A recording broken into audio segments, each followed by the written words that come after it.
The 2018 Mini Cooper SE Countryman ALL4 driven. Plug-in cars are the future, and the Mini Cooper SE Countryman ALL4 seeks to prove they can be both practical and fun to drive. And we're not talking fun to drive in the "let's see how far I can go on a tank of fuel" sense. We're talking in the traditional pedal-to-the-metal sense. In a lot of ways, the Mini Cooper SE Countryman ALL4 succeeds in its mission. In one important way, however, I felt like it needed a little work. Design notes. Plenty of people give the Countryman grief for being the biggest Mini ever built. Minis are endearing to look at, and the Countryman is no exception. Plenty of people give the Countryman grief for being the biggest Mini ever built. That may be the case, but its size comes into perspective when parked next to my daily driver, a Nissan Cube. The Countryman and Cube are about the same size. That's not a huge vehicle. Mini's measurements put the Countryman's overall length at 169.8 inches. It's 71.7 inches wide and 61.4 inches tall. It rides on a 105.1-inch wheelbase. For comparison, a two-door Mini Cooper hardtop is 151.1 inches long, 68 inches wide, 55.7 inches tall, and rides on a 98.2-inch wheelbase. So yeah, the Countryman measurably bigger than the smallest Mini on the US market, but it's still small compared to a lot of US DM vehicles. The Countryman has a sort of bulldog charm to its facial features. Big headlights dominate, with a slightly downturned grille opening and protruding front bumper looking sort of like a bulldog underbite. The side profile is classic Mini, but taller and chunkier looking, flat roof, wheels pushed way out to the ends of the design, lots of squared-off glass area. From the rear, the Countryman has a lot of the Mini design hallmarks, too, especially the big, vertical rectangle tail lights. You'll have to look closely to see if a Countryman is like the plug-in hybrid E model I tested. The tailgate will have a neon green E logo that looks kind of like a plug. That logo is duplicated in badges on the front fenders, the driver's side badge serving as a cover for the actual EV charge port that you plug into shore power to boost the onboard traction batteries. The S in the grille is painted that same neon green shade, too. The interior of my tester was much like any Countryman, with a few nods to the plug-in hybrid powertrain. There were sporty perforated black leather bucket seats for front occupants and a wide, comfortable bench for rear occupants. At 6 feet 3 inches, I couldn't really sit behind myself in comfort, I had to splay my legs around the front seat back. The tall roof height makes for plenty of headroom, however. The infotainment screen in the center of the dash is set within a ring of color-changing LED lights. The infotainment screen in the center of the dash is set within a ring of color-changing LED lights, and there's a row of toggle switches below it all that handle several functions, including a neon green one for starting the car. Drive notes. The Mini Cooper SE Countryman ALL4 is an interesting hybrid. The Mini Cooper SE Countryman ALL4 is an interesting hybrid. Not only is it a plug-in hybrid with about 10 to 15 miles of all-electric range, depending on terrain and how you drive, it's also all-wheel drive. The electric powertrain turns the rear wheels, while the 1.5-liter, 3-cylinder turbocharged gasoline engine turns the front wheels. If either part is propelling the vehicle solo and slippage happens, the other part will come online to provide all-wheel drive traction, something I experienced when I took the plug-in Countryman off-road in a pasture. The powertrain makes a combined 221 horsepower, which is eclipsed only by the John Cooper Works (JCW) version of the Countryman that makes 228 gasoline-only horsepower. But no Countryman can touch the E's torque. The electric powertrain helps it achieve 284 pound-feet, much of it available from takeoff thanks to the immediacy of electric motor torque. The JCW's 258 pound-feet at 1,450 to 4,500 RPM is strong, but not as strong as the plug-in Countryman. The powertrain makes a combined 221 horsepower, which is eclipsed only by the John Cooper Works (JCW) version of the Countryman. At the time of this test, I lacked a level 2 EV charging station at my home, so I used the 120 volts trickle charger included in the Countryman's cargo area in a neat case. This was enough to top out the battery in a few hours. The unfortunate thing is that the battery didn't go all that far here in Tennessee Hill Country. I was lucky if I managed to eke out 10 miles of all-electric driving before the gasoline engine had to turn on. The Chrysler Pacifica Hybrid, which was the last PHEV I reviewed before this Mini, would go at least 3 times farther before depleting its EV range, making it a much more practical vehicle for those trying to minimize fuel costs while hauling the family. Admittedly, no minivan is as fun to drive as the PHEV Countryman. Once the gasoline engine turned on in the Mini, the car acted a lot like any other hybrid. When coasting downhill or braking, it would capture kinetic energy to recharge the battery.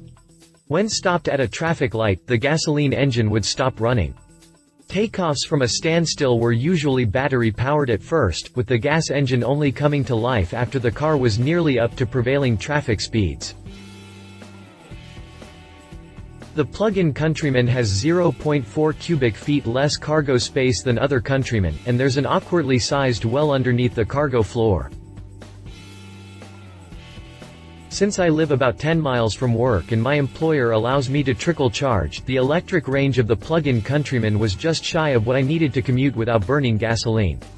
The plug-in Countryman has 0.4 cubic feet less cargo space than other Countrymen, and there's an awkwardly sized well underneath the cargo floor. I would rather that well didn't exist if it meant I got 5 more miles of battery range. I don't know if that's possible, but it would be nice. But enough about the short electric range. How's it drive? In a word, excellent. Steering is nicely weighted, and the suspension does a phenomenal job providing a smooth ride. The plug-in Countryman also happens to be the heaviest Countryman, at just shy of 4,000 pounds of curb weight, so that might also help the car ride smoothly. Acceleration is brisk, with the 0 to 60 run clocking in at a Mini reported 6.7 seconds.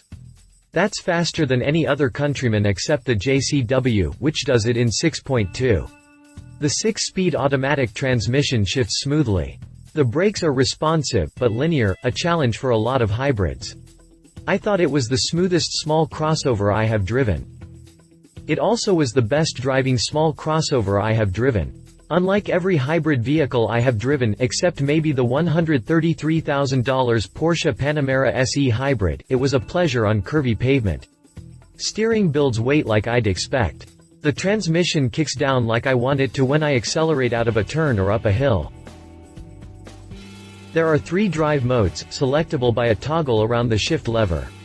Normal is the default mode and has a healthy amount of regenerative braking dialed in anytime you let off the throttle.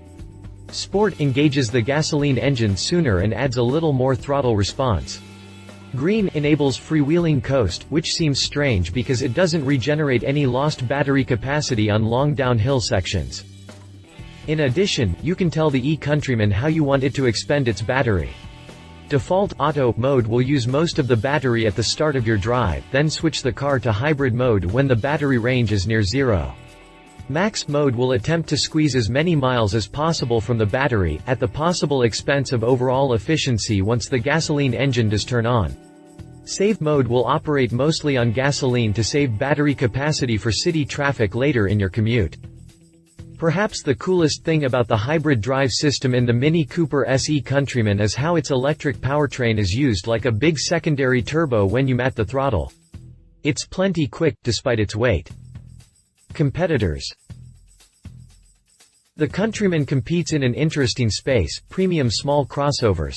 It's not cheap, with my tester stickering at a perfect $40,000 and base model plug-in Countryman starting at $36,800. There aren't a lot of plug-in crossovers in America, period, let alone in the premium small crossover segment. So there are only 2 competitors listed here, and they don't fit neatly into the exact same category. There are new models on the horizon that would be a great comparison, such as the Volvo XC40 that is rumored to have a PHEV version coming for 2019.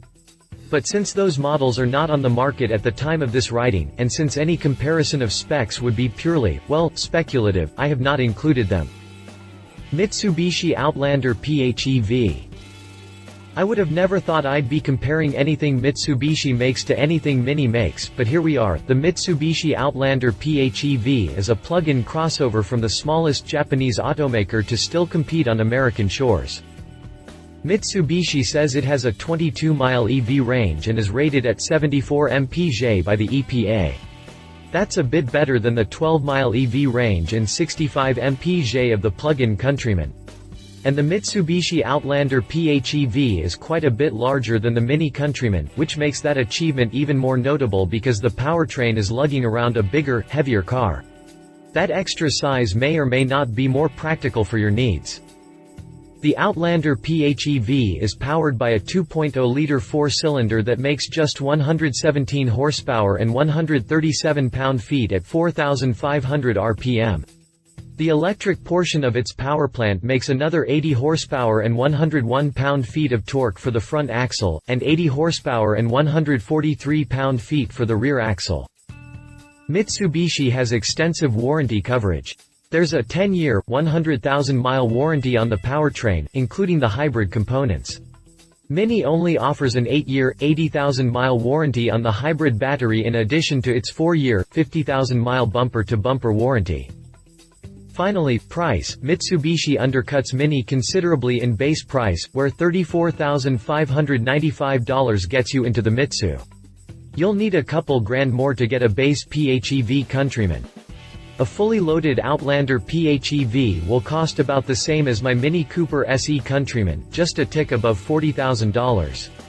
But for that money, you're getting a much larger crossover with better battery range and combined fuel economy. If those considerations outweigh the need to have a fun-to-drive car, the Outlander PHEV certainly makes a good argument for itself. However, if you're all about the fun-to-drive factor, the Outlander probably isn't going to light your fire. Its CVT transmission and comfort-biased suspension and steering will bore you. Read our full review on the 2019 Mitsubishi Outlander PHEV. Kia Niro PHEV. Kia has been impressive in its adoption of hybrid, EV, and PHEV powertrains. Shortly after the Kia Niro made its debut, there was word of a PHEV coming. Now that it's here, it's pretty impressive. Kia says it has an EPA-certified EV range of up to 26 miles and a combined MPG score of 105. Again, that's better than the Mini Cooper SE Countryman. The Kia is slightly larger, too, with a bit more cargo space, yet it's quite a lot lighter than the Mini at just 3,391 pounds. Kia's powertrain won't be as nice to drive as the Mini's, with its 1.6-liter four-cylinder engine making just 104 horsepower at 5,700 rpm and 109 pound-feet of torque at 4,000 rpm. The electric portion adds another 60 horsepower and 125 pound-feet to the mix. It's plenty to motivate the Niro PHEV, and its 6-speed dual-clutch automatic transmission adds a dose of sportiness, but it's not going to be as fun to drive as the Mini.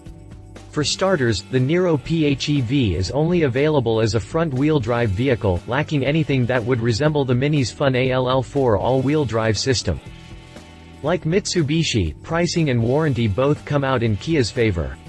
With a 10-year, 100,000-mile powertrain warranty and a base price in the neighborhood of $27,900, the Niro PHEV is a solid deal for those looking to reduce their fuel use.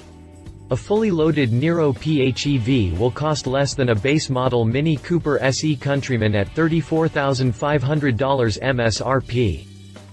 Read our full review on the 2017 Kia Niro PHEV. Conclusion. Mini Cooper SE Countryman ALL4 is a fun, distinctively designed little crossover that just so happens to have a PHEV drive system that improves fuel economy. In my test week, I put on 315 miles and saw a trip computer reported average of 47 mpg. That's no small feat, and it required a lot of trickle charging while I was at work. But getting that close to 50 mpg in something this fun to drive is a phenomenal achievement for which Mini deserves applause. That said, I'm hopeful there's a next-generation PHEV Countryman on the horizon that will further improve EV range. I loved the character of the Countryman's design, and I enjoyed the performance offered by the hybrid powertrain, but its short EV range was a glaring shortcoming. The aforementioned Volvo XC40 PHEV is rumored to be shooting for more than 30 miles of EV range on a full charge. That would be more than twice the EV range offered by the Mini Cooper SE Countryman in ideal conditions. Let's hope that rumor has the BMW Mini EV skunkworks burning some midnight oil, or electrons, to make the next generation of Mini Countryman PHEVs even more appealing. Disclosure: Mini provided the vehicle, insurance, and a tank of fuel for this review. References.